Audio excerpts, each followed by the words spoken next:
Olá pessoal, tudo bom? Sejam bem-vindos ao canal Anatomia em Debate. Então, antes da gente iniciar o assunto do vídeo de hoje, só um aviso para vocês. Nesse ano de 2024 nós estamos com um projeto novo aí no canal, o podcast, né? Anatomia em Debate Podcast é o nome dele. E esse podcast você já consegue acessar também pelos principais agregadores. Então, Google Podcast, Amazon Music, né, no Spotify. Só pesquisa lá, né? Anatomia em Debate Podcast, você já consegue acessar. E o objetivo é a gente trazer profissionais da área de saúde e bem-estar, né, de diferentes segmentos, para a gente poder conversar um pouquinho com essas pessoas, conhecer um pouco do universo delas, como que elas chegaram, né, nesse ponto que elas estão hoje da carreira, desafios que enfrentaram, como que conseguiram passar por cima desses desafios e com o que elas estão trabalhando hoje, né, que tipo de técnica, quais as principais patologias que elas estão atendendo, como que elas estão solucionando, né, os problemas ali dos seus clientes, pacientes. Então, fique de olho aí, né? Se você ainda não é inscrito no canal, se inscreva no canal para você não perder nenhum vídeo e também para receber o anúncio aí do podcast, tá? Então, normalmente ele é gravado aos finais de semana, né? Então, fica de olho lá no meu Instagram, né? E no canal, porque a gente sempre agenda aí, né, as gravações do podcast. Então, agora vamos lá, né? Conhecer um pouquinho dos acidentes ósseos do úmero, logo depois da vinheta.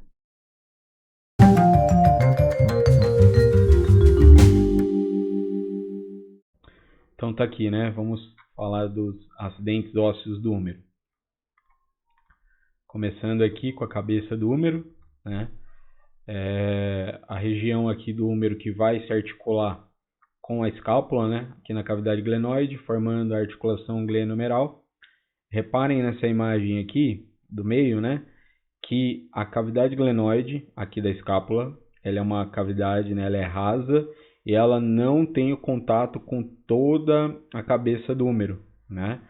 Isso é de uma forma diferente, por exemplo, no quadril, né? O contato do acetábulo com a cabeça do fêmur é diferente, o que permite aqui para a região do ombro uma maior movimentação, né? Uma maior mobilidade, mas, consequentemente, maior propensão a lesões, né? E aqui nessa imagem de baixo, do lado esquerdo, a gente consegue ver que essa superfície ela também é preenchida, né, com o lábio glenoidal, para aumentar esse contato, né, essa congruência articular entre a cabeça do úmero e a cavidade glenoide. Então é para deixar ela um pouco mais ampla, para ter um contato maior com a cabeça do úmero. O próximo acidente ósseo aqui é o tubérculo maior. Então está aqui indicando, né, nesse círculo vermelho. E o tubérculo maior ele é importante, lembrando aqui por essas imagens, nós temos 3 músculos que vão se inserir no tubérculo maior. Então o primeiro aqui à esquerda é o supraespinhal, né, supraespinal. O segundo é o infraespinal, né? E o terceiro aqui é o redondo menor. Esses 3 músculos, eles pertencem àquele grupo de músculos muito importantes do ombro, que é o manguito rotador. Aqui só está faltando mais um músculo, né? Que é o subescapular, que a gente vai ver ele na sequência, porque ele não se insere no tubérculo maior e sim em outra estrutura óssea do úmero. Então, vamos lá. Então agora aqui nós temos, né, o tubérculo menor e aqui sim o subescapular, que vai se inserir lá no tubérculo menor. Então veja que esses dois ossos, né, tanto o tubérculo maior quanto o tubérculo menor, eles são importantes porque dos músculos do manguito, todos eles vão se inserir ou em um ou em outro, né? E o manguito ele abraça aí a cabeça humeral, né? Ele dá estabilidade para o ombro também. Aí nós temos aqui uma outra estrutura, que é o colo anatômico, né? O colo, ele vem de como se fosse um pescoço, né? Ele é um estreitamento. Então a gente tem a cabeça e logo abaixo da cabeça a gente tem um estreitamento, né? E esse estreitamento ele é chamado de colo, né? E aí no caso a gente tem aqui no número 2. Esse daqui é o anatômico e depois nós vamos ter um aqui para baixo, abaixo dos tubérculos, né? Que seria o cirúrgico, que a gente vai ver na sequência. Um ponto interessante sobre o colo anatômico é que uma boa parte do colo anatômico, né, a gente tem aí a região onde se prende, né, os ligamentos, na verdade, né, principalmente a cápsula articular do ombro. Então, o que essas imagens estão mostrando aqui, a cápsula articular, né, se prendendo principalmente nessa região aí do colo anatômico. se fixando, né, melhor dizendo. Aí aqui nós temos o colo cirúrgico, né? Então, por que ele é chamado dessa forma? Porque muitas fraturas, né, muitas cirurgias vão acontecer por conta de fraturas nessa região. Então, como essa imagem que a gente vê aqui abaixo, né, fraturas nessa área, né, do colo cirúrgico, pode ser em duas partes, em 3 partes ou em 4 partes. A imagem da direita aqui mostra uma fratura, né, em 3 partes. E aqui, em verde, nessa imagem aqui, a gente vê o colo anatômico, em azul, o colo cirúrgico. Na sequência, nós vamos observar que o colo cirúrgico ele tem uma questão importante, por 2 motivos. Primeiro, por trás dele aqui, né, está passando o nervo axilar. Então, numa dessas fraturas, a gente pode ter uma lesão do nervo axilar, que daqui a pouquinho a gente vai ver a importância dele. E a gente tem aqui também a artéria, né, anterior circunflexa do húmero, né?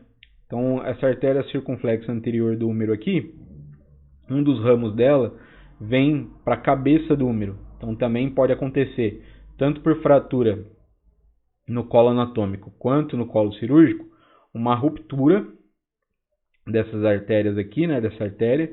Consequentemente, a gente pode ter uma necrose avascular, né, que seria a morte do tecido por falta de suprimento sanguíneo, né? E aí, com essa cabeça aqui perdida, né, muito provavelmente isso vai evoluir para uma cirurgia de colocação de prótese nessa região, né, uma prótese de ombro aí. Então, nessa imagem aqui do lado, a gente consegue ver sinais dessa necrose, né, e da morte da cabeça humeral, consequentemente isso evoluindo para uma prótese, né? Normalmente é o que acontece. Nessa sequência a gente tem aqui o nervo axilar, então nós estamos vendo pela região posterior, né, pela parte de trás aqui do húmero. Veja como ele angula aqui e ele vai inervar 2 músculos, né? Tanto o redondo menor aqui, essa porção, quanto o músculo deltoide aqui, né? São 2 músculos inervados pelo nervo axilar.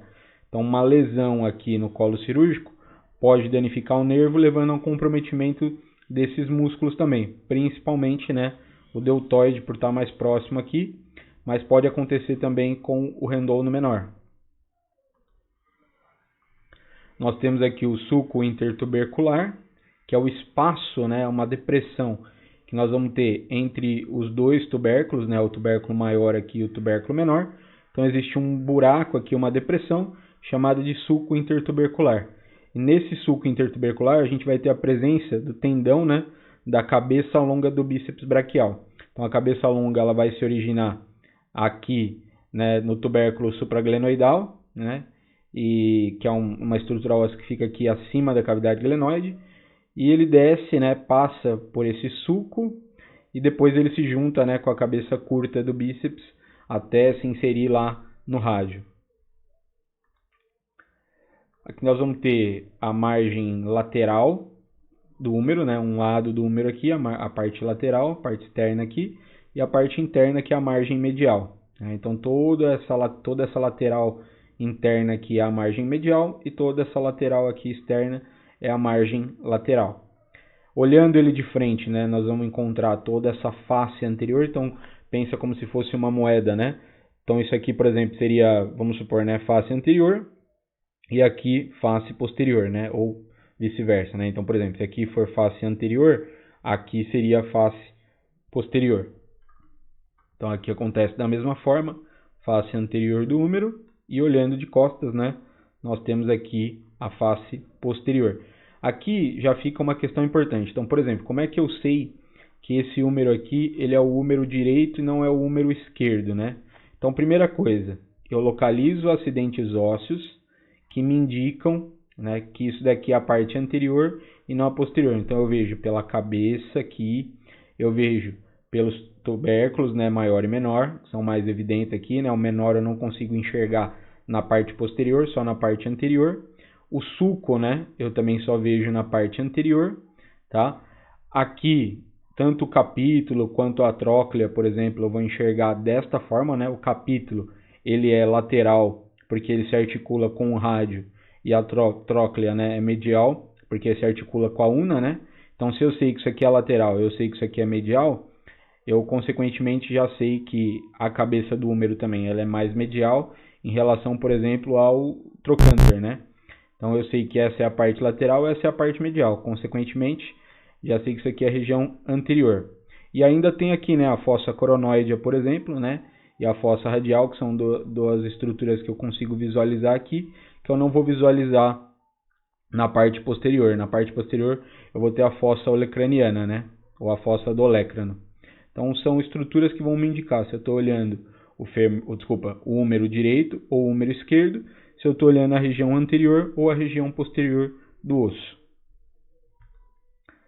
Então, a gente tem aqui na face anterior, por exemplo, né, a região onde se origina o músculo braquial, e na face posterior a gente tem a área onde se origina a cabeça medial do tríceps braquial, né? Então, são dois músculos que vão se originar no corpo do húmero, aí, né, na diáfise do húmero, nessa parte, seja na face anterior, seja na face posterior. Fica aqui a dica já para vocês também. Então aqui a gente consegue ver, né? Tá vendo como a gente sabe que é posterior? Porque aqui a gente tem o olecrano se articulando, nós estamos vendo a espinha da escápula, né? Isso não dá para visualizar na região anterior, né? Só na parte posterior. Quando a gente olha para o tubérculo, a gente vai ver que ele tem uma continuação em direção ao corpo do húmero, né? E essa continuação a gente vai dar o nome de crista. Acontece no tubérculo maior e acontece no tubérculo menor também. Então essa área mais levantada aqui, né, de continuação do tubérculo maior, é a crista do tubérculo maior, onde nós temos, por exemplo, né, a inserção do músculo peitoral maior. Já aqui na crista do tubérculo menor, que é a continuação do tubérculo menor, nós vamos ter a inserção de dois músculos, né? Tanto o latíssimo do dorso, aqui é uma imagem para dar o crédito, né, do Ken Hub. Então tá aqui o latíssimo do dorso, né, se inserindo aí na região da crista do tubérculo menor, e a mesma coisa vai acontecer com o redondo maior, né? São dois músculos que vão se inserir na crista do tubérculo menor. Nessa área aqui a gente vai ter na parte posterior aqui, né, o sulco do nervo radial. Então dá para ver aqui, né? E olhem nessa imagem da direita como a gente enxerga como se fosse uma depressão no osso, né? Porque o nervo ele faz contato ali e gera como se fosse essa depressão, né? Então é bem delicado, mas a gente consegue perceber aqui, tá? Opa, deixa eu voltar lá. Então dá para ver aqui, ó, bem delicado, né? Mas dá para ver que tem um espaço aqui que é justamente onde o nervo tem contato. Então isso fica na região posterior do húmero, né? Esse sulco do nervo radial. E aí aqui a gente consegue ver todo o nervo radial passando aqui. Aí nós vamos para o próximo acidente ósseo, tuberosidade para o músculo deltoide, algumas vezes chamada, né, tuberosidade deltoídea, né, vocês podem ouvir por esse nome também, mas aí o nome, segundo a nome anatômica, né, tuberosidade para o músculo deltoide. Então ela fica na lateral do húmero aqui, né, essa área mais elevada aqui, vamos dizer assim, né, mais proeminente na lateral, que é justamente onde o deltoide vai se inserir, né? Então é um músculo em forma de triângulo, por isso o delta. Ele vai se originar lá na espinha da escápula, no acrômio, na clavícula. Ele vai convergir e vir se inserir nessa tuberosidade deltoídea. Lembra, né? Inervado lá pelo nervo axilar que a gente mostrou lá no começo. Aí a gente já vem para essa parte mais distal, né? Aqui do húmero. Então nós vamos ter aqui, por exemplo, né, olhando a parte mais inferior, nós vamos ter o côndilo do húmero, que ele é formado por duas estruturas, o capítulo do húmero, capítulo aí vem de caput, né, significa cabeça ou como se fosse um prolongamento, né, e a tróclea, né, que ela lembra um carretel, né, e aqui a gente consegue ver então o capítulo do húmero e a tróclea, juntando os dois, nós temos o côndilo do húmero, né? Essa porção mais distal do húmero que vai se articular com os ossos do antebraço, tanto com o rádio quanto com a una. Então vamos falar um pouquinho da tróclea aqui, por exemplo. A tróclea, né, que parece um carretel, ela vai se articular aqui na incisura troclear, tá vendo? Parece um grifo, né? Então a gente tem aqui, né, olhando para essa imagem aqui do meu dedo, né? Ó, isso aqui, por exemplo, seria a incisura troclear, né? E aí o carretel a tróclea, né, vai se articular aqui dessa forma, né? Então a incisura está aqui e a tróclea iria se articular, né? Vamos pensar como se fossem os meus dedos aqui. A tróclea ia se articular dessa forma aqui. Aqui a fossa coronoide, né? E a fossa radial aqui do lado. Essa fossa radial é onde vai se articular a cabeça do rádio. Então, quando eu fizer a flexão do cotovelo, né? A cabeça do rádio ela vai superiorizar e aí ela vai ter que ter um espaço ali, né? Uma porção dela para conseguir completar o movimento. Ela vai se articular então com essa fossa radial, enquanto a fossa coronoide ela vai se articular com esse processo coronoide aqui. Então, pensando lá no grifo que a gente falou, né? Aqui, incisura, peraí, deixa eu vir para a câmera aqui, ó. Aqui, incisura, né? Essa parte toda melhor aqui, ó. Essa parte toda da volta aqui, incisura. Essa parte daqui, olecrano, né? E essa parte de baixo, processo coronoide. Então, vou mostrar na imagem aqui, ó. Incisura troclear, olecrano e processo coronoide. Essa incisura radial é onde a gente vai ter a articulação rádio-ulnar proximal, né? Então aqui dá para ver, ó, cabeça do rádio se articulando aqui com o capítulo, formando a articulação húmero-radial. E nós temos então a una aqui, né? Através da incisura troclear, lá atrás do olecrano e aqui na frente do processo coronoide, nós temos então a articulação húmero-ulnar. Então o cotovelo ele é formado por essas duas articulações, né? Húmero-radial e húmero-ulnar. As duas articulações juntas vão formar a articulação do cotovelo. Tá? E ainda nós temos aqui a articulação entre a cabeça do rádio e a una, né? Que seria a articulação rádio-ulnar proximal, onde nós vamos ter dois movimentos aí, né? De pronação e supinação. E aqui nós vamos ter movimento de flexão e de extensão, né? Na região húmero-radial e húmero-ulnar, flexão e extensão. Bom, continuando, aqui nós já estamos vendo a parte posterior, né? E aí a fossa do olecrano, onde vai se articular o olecrano aqui, e o sulco do nervo ulnar, que é esse espaço que está destacado em vermelho. Então é um espaço, né, por onde passa o nervo ulnar. E tem um teste, por exemplo, que a gente pode percutir nessa área, né?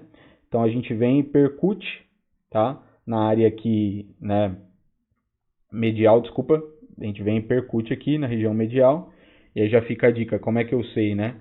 Então, se você olhar para a sua mão, aqui na câmera, se olhar para a sua mão, onde a gente tem o polegar, nós vamos ter o rádio. Tá? Então, como a posição anatômica, né? O polegar está voltado para frente, a parte lateral, parte externa, é a região do rádio. E a parte medial é a parte da una, né? Então, eu sei que aqui, na região medial, por exemplo, nessa parte interna do cotovelo, vai passar o nervo ulnar. E aí tem um teste, né, o teste de Tinel ou Tinel, que a gente percute e pode acontecer aquela sensação de choque, né? Ou quando nós batemos o cotovelo. Então o acidente ósseo aqui é o sulco do nervo ulnar, justamente nesse espaço aqui. Aí, do lado lateral, nós vamos ter o epicôndilo lateral, também um lugar de origem de musculaturas, né? Então nós vamos ter aqui, por exemplo, né, se originando aqui nessa região do epicôndilo lateral, os músculos extensores, né?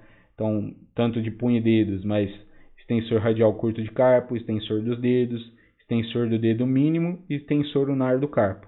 Além deles, né, o músculo ancônio, né, e o supinador. São mais dois músculos que vão se originar aqui ou se inserir no epicôndilo lateral. No epicôndilo medial, por exemplo, nós vamos ter os flexores. Aí, flexor radial do carpo, palmar longo, flexor superficial dos dedos, flexor ulnar do carpo. Além deles, o pronador redondo. Então são os músculos ou que se originam ou que se inserem ali no epicôndilo medial. Para finalizar, falar com vocês, por exemplo, sobre a crista supraepicondilar, tanto medial quanto a crista supraepicondilar lateral. Então, se vocês olharem aqui os epicôndilos, né, seja o epicôndilo lateral ou o epicôndilo medial, essa curvatura que ele forma, essa, né, proeminência que ele forma aqui, logo depois dos epicôndilos, é a crista supraepicondilar, tanto medial quanto lateral. Pode acontecer bem acima dos epicôndilos aqui, nessa área das cristas, né, pode acontecer fratura, que é chamada de fratura supracondiliana do húmero. O interessante é que um dos públicos que mais sofre com essa fratura são as crianças, né? E aí a gente vai ver, dependendo sexo masculino, sexo feminino, a idade vai variar um pouquinho, mas nós vamos pegar da faixa etária, por exemplo, de 4, 5 anos até 11, 12 anos, essas fraturas sendo muito corriqueiras. E o brinquedo que mais acontece isso, né, dos parques infantis é esse brinquedo aqui, chamado de escada horizontal, né, o nome mais comum que a gente vai encontrar quando a gente for pesquisar esse brinquedo aqui. Então a criança é aquele brinquedo, né, que ela vai fazendo como se fosse uma escalada, né, e ela sustenta o peso de todo o corpo ali e ela se prende, né, numa parte da escada, pega na outra e assim ela vai passando de um para o outro, né. E quando a criança ela perde sustentação, não tem um adulto ali supervisionando, ela está fazendo isso sozinha, ela não consegue sustentar o peso do corpo, ela acaba caindo e tem como reação estender o membro, né, no sentido das costas para tentar parar a queda. Então, na hora que ela estica o cotovelo e tenta parar a queda, um dos mecanismos mais comuns de trauma e de fratura nessa região é justamente a queda, né, com o membro superior estendido, onde vai ocorrer fratura bem nessa área aqui. Então, se você é pai, se você é mãe, né, ou tem sobrinhos e tudo mais, fique atento principalmente a esse tipo de brinquedo e a esse tipo de fratura, que é muito comum, até mais em meninos do que em meninas, né, mas muito comum aí na infância e início da adolescência. Aqui um artigo científico mostrando pra gente, então, da Revista Brasileira de Ortopedia, né, os autores estão aqui, né, pessoal aí do Hospital Universitário de Taubaté. Então tá lá, ó. Aqui vou ler o trecho que está destacado, né? Cerca de 85% das fraturas do cotovelo na criança ocorrem na parte distal do húmero, e dessas, 55 a 75 são supracondilares, né? Supraepicondilianas, né? Desculpa, supracondilianas, né? Que apresentam 3% de todas as fraturas na criança. As fraturas subcondilianas do húmero são causadas por trauma direto ou indireto de baixa energia cinética com quedas ao solo, o que torna pouco frequente a ocorrência de cominuição, exposição óssea ou associação com outras fraturas. Tá? Então fica aqui a dica, né? Ó, esse local aqui, logo acima dos epicôndilos, né? Bem na área das cristas ali, né? Então naquela linha das cristas supracondilianas é onde a gente pode ter esse tipo de fratura. Tá? Aqui um raio-x mostrando, né, essa fratura. Então fiquem atentos aí, orientem suas crianças aí para evitar esse tipo de problema. Porque muitas vezes a correção é cirúrgica. Não sempre, depende muito da angulação, tá? Mas muitas vezes é cirúrgica.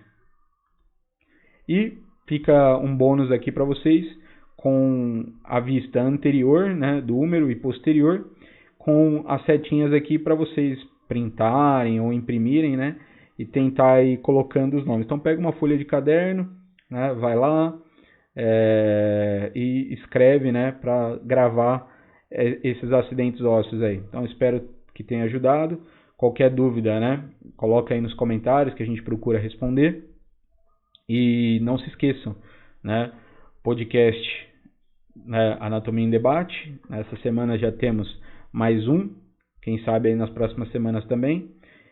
Curta esse vídeo, compartilha, se gostou, né, dá um joinha aí para ajudar, tá? Então, se você está estudando, conhece alguém que está estudando, compartilha esse vídeo com a galera aí, e se esse vídeo de alguma forma chegou até você, ajuda aí a gente, né, divulgando para mais pessoas.